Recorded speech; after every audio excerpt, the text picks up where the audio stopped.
Food. Welcome to Food House. Steak. Do you care about it? Then listen up. When it comes to the stovetop, there are two basic ways you could go.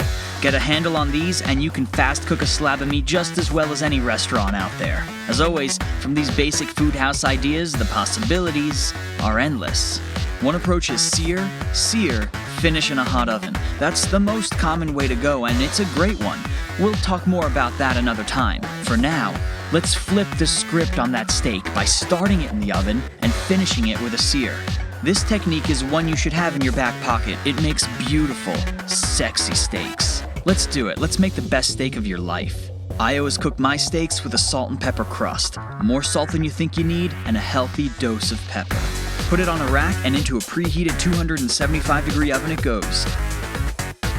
Yeah, just hot enough to gradually cook it through without triggering any searing or browning action.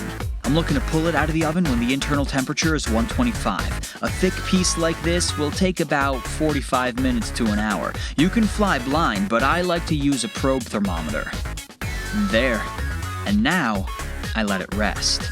Our meat is still rare on the inside, and the carryover cooking from the residual heat plus how we're about to finish it off will keep that internal temperature rising.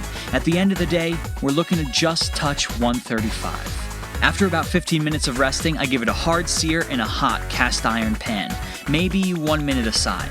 Some canola oil in there if you like, but otherwise a dry pan. There are basic advantages to doing it this way. One, because the surface of the meat is pretty warm, around 200 degrees, we're able to get a much harder sear in a much shorter amount of time.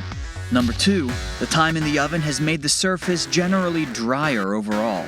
3, the meat's proteins are now primed for browning. And 4, because we already rested our steak mid-process, we can sear it, slice it, and serve it piping hot right away. No waiting. So, what is so cool about this technique?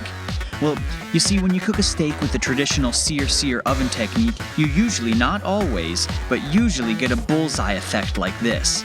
A hard crust on the outside, then a thin ring of well done, then a ring of medium well, then medium, all the way down until you reach your desired medium rare doneness in the middle. It's not bad, in fact, there are merits to this effect. But wouldn't it be great if my whole steak could be medium rare?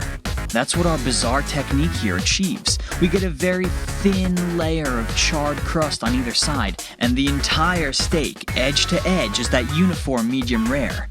Let's take a look. Wow, that's intense.